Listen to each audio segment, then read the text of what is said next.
Hey guys, it's Reim here. Welcome back. This is Chapter 6, Part A. Now, hopefully you saved your talisman from Chapter 5, because it's going to be worth another 50,000 to you in essence. So you can see I've equipped my lunar already, and I did that before I fought the water dragon in Chapter 5, because I knew the first fight here I'd be using the lunar to take care of the ghost fish. So they're pretty simple. Just get them to spawn. X, X, X, X, Y, Y, Y, Y. Doesn't matter. Just start doing combos. Just make sure you kill them all. So what I'm going to do is I'm going to restock everything but one herb. So I'm going to buy one herb, one grain, 5 incendiary shurikens, and 26 arrows, and I still have 204,000 in essence. So I'll go up here. I'm going to show you how to get the chest that has a talisman. Now if you use your talisman, this chest will just restock it for you. If you already have a talisman of rebirth, then it's just going to have 50,000 in essence for you. So between the end of Chapter 5 and the beginning of Chapter 6, if you saved your talisman, that's 100,000 in free essence right there. Okay, I'm going to show you a shortcut to get back to Muramas's and go on. There we go. Okay, now these pillars are a little bit frustrating because they're just the reach of his jump. So let's take care of these ghost fish. Like I said, make sure you kill them all. I'm missing that one right there because it kind of camouflages with my suit. What I do to get for these pillars, I just walk to the edge. You won't fall off. Once you get to the edge, just keep on walking and hit jump, and you'll make it every time. And that way it makes sure you're going to be jumping straight as well. Okay, well, the reason I didn't max out my herbs and I just bought one herb, leaving one slot open for the final herb, is because this chest up here to the left is going to contain an herb. It's going to be a dynamic chest, so if you're already maxed out in herbs, then this chest is going to contain 5,000 in essence for you. But I figured, why buy an herb if I'm going to get one right back? So there's my herb. Now I'm completely maxed out on all of my items. And I'm going to show you a little shortcut for taking care of these gods that come up. It's really pretty simple. You get them to spawn, which is going to be coming up right here.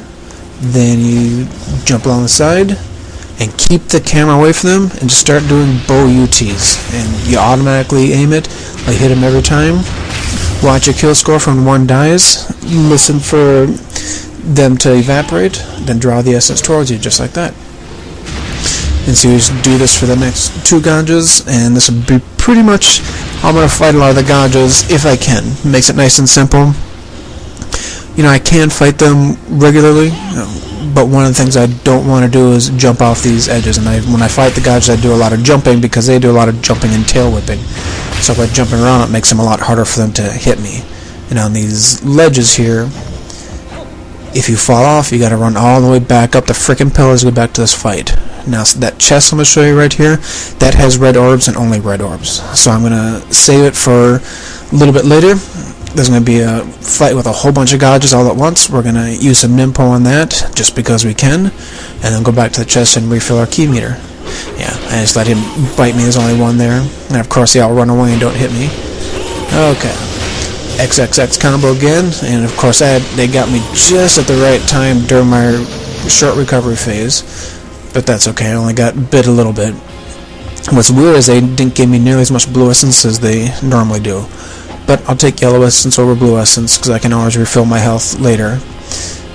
Okay, this chest is a dynamic chest. It contains devil mushroom, 6,000 in essence, or I believe 1 red essence if your key meter's not maxed out. So I used it for the 7,000 or 6,000 in essence. Now I'm skipping that save because I want to make sure I do the bone or the drunken skeleton fight with maxed item or maxed health. I'll make it a little bit easier. Okay, so start off these Gajas. That wall attack actually killed one of them. Now feel free to use all of your Nimpo here, because you're going to get a complete refill with that chest that we're saving. There's a lot of these here, and this is probably the most difficult fight at the start of this, so just go ahead and start spamming it. Now again, I like to do all landing 360 lunar ETs, and like to do the jump XXY Zuna drop. These Gajas are just suckers for it. It really just takes them down in short time. Now another thing you see me do is when I dash to the jump XXY Zuna drop, I always dash away from them, because my jump XXY will always take me right next to them, and dashing away from them means a lot of their attacks that are a lot longer range than you would expect are going to miss you, especially their tail whip. And the wind path, when I do the jump XXY, I use the wind path, and that wind path gives me some iframe, so if they're in the middle of their tail whip, a lot of times I can jump right through it and do an Azuna drop. Now I went up there just to make certain there weren't any more Gajas that got trapped. I'm going to save that Jewel of Demon Seal. I'm going to save it for the Void Nimpo. I like upgrading that a little bit earlier. If you want, you can upgrade your Wind Nimpo as well. That will make Chapter 8 a little bit easier if you have a level 3 Wind Nimpo. I don't seem to have too much of a problem with IS Ninjas, so I'm just going to save it for the Void Nimpo.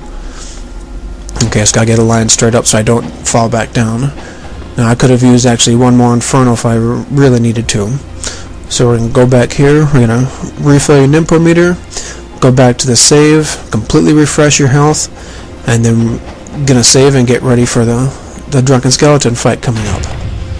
And there we go. Like I said, I'm not afraid of using Nimpo. It's there. You got chests that only give you red orbs, and if you didn't use it, it would have gone to waste. And I don't like wasting anything if I don't have to.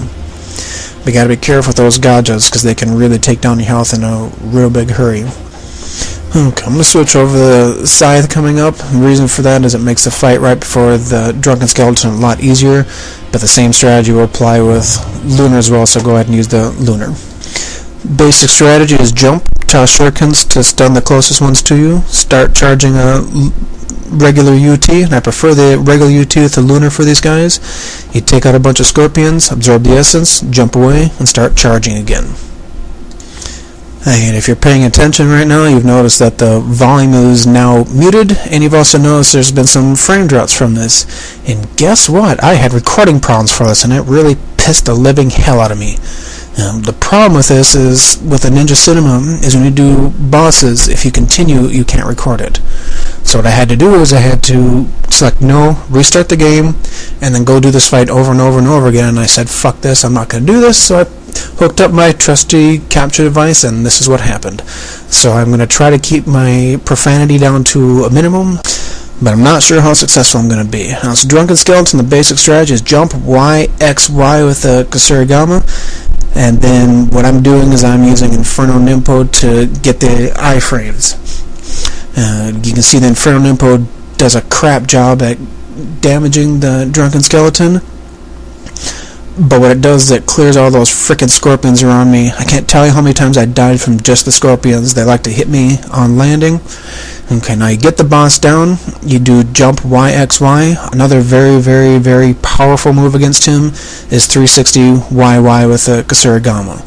So you can just go stay around him, wait for him to go into his bone munching phase, and just avoid his attacks, which is pretty simple if you're out of the range, and just start running in circles if you're out of his range, and then attack him when he's vulnerable. Or you can do like I'm doing and being just aggressive, attacking over and over again, and using Nimpo for the iframes involved in it. Now, if you do things perfectly, once you get him down and your attacks land exactly where you want them to with Kusarigama, he'll actually not be able to get back up. He should be able to land in 3 jump YXY attacks, and if they hit exactly where you need to, the third one will knock him right back down.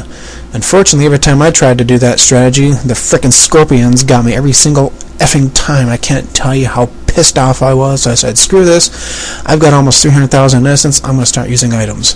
And guess what? I used one herb when I started to get pissed at this game and started to be aggressive. Now, I purposely used one herb because there's going to be an herb coming up. Oh, I hate this part.